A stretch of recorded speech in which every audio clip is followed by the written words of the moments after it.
Shalom Alaikum, salam jumpa di channel saya Penabur Benih.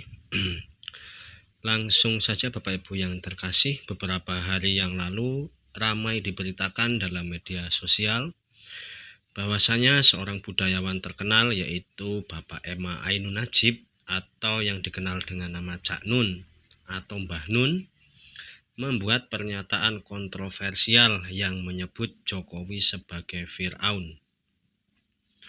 Pernyataan ini langsung disambut dengan berbagai pernyataan balasan, terutama dari para Jokowers yang merasa tidak terima jika sosok yang dikagumi dilecehkan dalam khalayak ramai.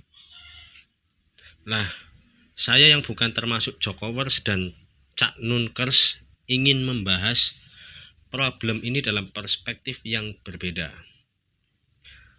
Para Jokowers dan beberapa simpatisan Jokowi langsung marah ketika mendengar Bapak Jokowi dikatakan sebagai Fir'aun. Loh, kenapa marah? Nah, ini dia.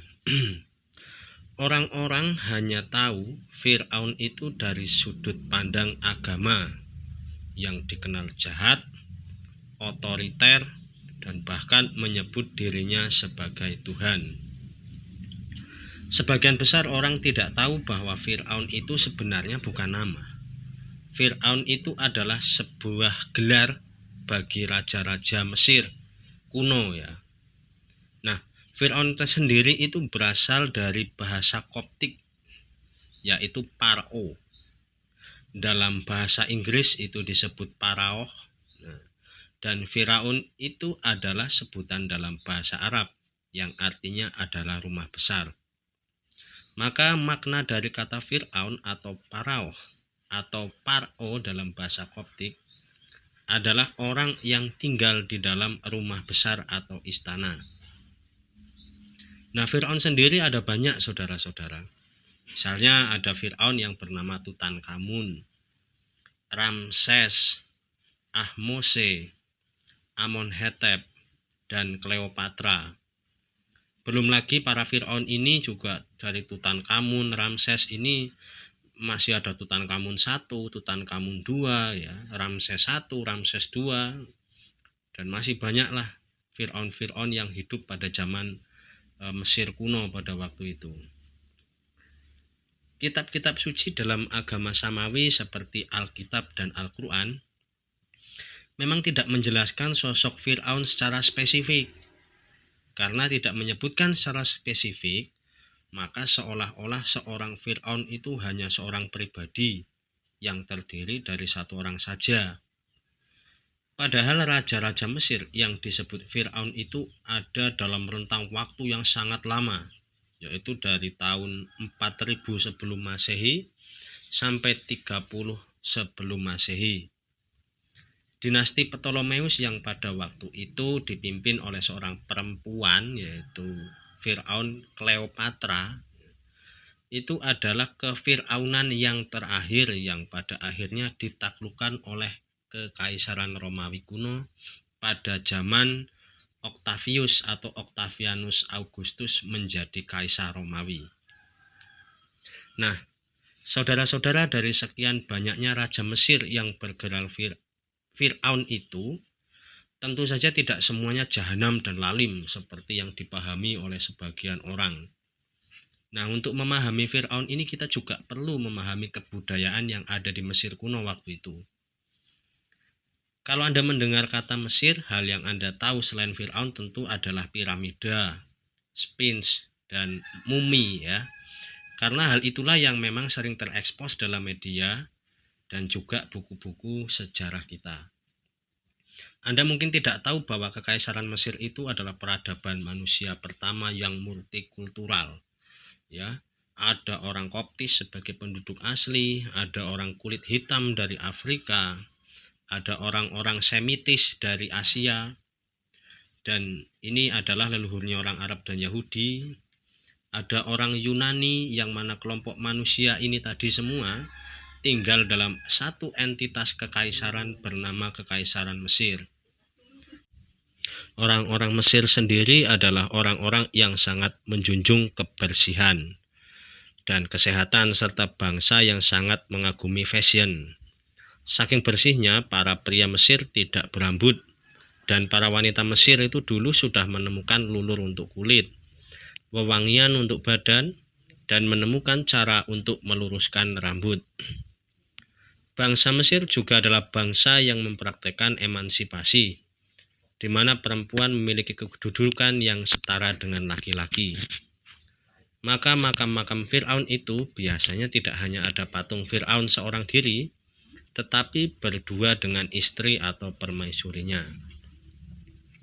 Selain itu, berdasarkan pendapat para ahli sejarah, bangsa Mesir itu adalah bangsa pertama yang mempraktikkan sistem kalender, didasarkan pada musim hujan dan musim panas. Ketika musim hujan, Sungai Nil akan banjir. Ketika banjir surut, luapan Sungai Nil akan meninggalkan lumpur yang sangat subur. Dari fenomena siklus Sungai Nil ini, kemudian para ahli sejarah berpendapat bahwa tidak benar jika piramida dan bangunan Mesir kuno itu merupakan bangunan yang dihasilkan dari perbudakan. Loh, kok bisa? Begini saudara-saudara, pada saat Sungai Nil ini berhenti banjir, maka penduduk akan disibukkan dengan aktivitas bertani, karena luapan Sungai Nil tadi membawa lumpur yang subur bagi tanaman. Selama bulan-bulan ini masyarakat Mesir akan disibukkan dengan menanam, memanen, dan menyimpan hasil panen ke lumbung-lumbung mereka. Dan selama musim yang tidak memanen tadi, tentu para penduduk ini tidak memiliki aktivitas pertanian. Daripada menganggur di siang hari, mereka akan disibukkan dengan aktivitas pembangunan kerajaan, salah satunya pembangunan piramida dan gedung-gedung yang fenomenal. Dan ketika malam hari, ketika mereka lelah, mereka akan bersenang-senang untuk melepaskan lelah. Oleh sebab itu, pada masa lalu, bangsa Mesir juga dikenal sebagai bangsa yang menghasilkan seni musik, seni tari, dan pandai bersyair. Begitulah kira-kira kemajuan peradaban Mesir pada masa lampau. Bukan dibangun dari perbudakan, tetapi murni dari kerja para penduduk Mesir sendiri. Bagaimana dengan sosok Fir'aun? Fir'aun sebagai raja tentu bertanggung jawab dalam mengelola kekaisaran.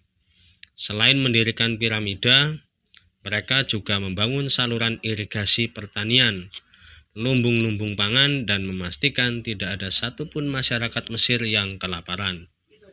Masyarakat yang tidak kelaparan dan makmur tentu akan menghasilkan peradaban dunia yang bermutu tinggi. Kembali pada sosok Fir'aun, seperti yang sudah admin jelaskan di atas, tidak semua Fir'aun itu jahat. Maka saudara-saudara tentu ingat ketika seorang Fir'aun membebaskan Yusuf dari penjara dan menjadikan sebagai Perdana Menteri untuk mengurus pangan Mesir. Yang difikirkan Fir'aun bukan kejayaannya saja, tetapi bagaimana cara supaya rakyatnya tidak kelaparan. Maka Fir'aun meminta Yusuf untuk membuat saluran irigasi, mengatur pangan, dan membuat lumbung-lumbung pangan untuk mengantisipasi kelaparan di Mesir. Bahkan Fir'aun orang yang tahu betul tentang apa itu balas budi. Dia membalas budi baik Yusuf, di mana semua keluarga Yusuf yang berada di Kanaan diminta untuk pindah ke Mesir dan menempatkan saudara-saudari Israel Yusuf di sebuah tempat subur yang bernama kota Gosyen. Nah, ketika Canun mengatakan bahwa Jokowi adalah Fir'aun, maka saya menjawab Jokowi adalah Fir'aun, tetapi Fir'aun yang melindungi penduduknya yang multikultural, Fir'aun yang membangun lumbung pangan dan saluran irigasi, dan Fir'aun yang membangun fasilitas umum untuk dinikmati penduduknya. Bukanlah Fir'aun yang lalim, kejam, dan totaliter. Nah, kira-kira itu saja sharing kita pada video kali ini. Jangan lupa untuk menyaksikan pembahasan-pembahasan lain di link yang admin sediakan pada deskripsi. Dan jika Anda menyukai pembahasan pada channel ini, silakan Anda subscribe dan bagikan video-video dalam channel ini kepada para kisanak dan nyisanak di luar sana. Selamat siang, salam jumpa di video selanjutnya. Shalom alaihim.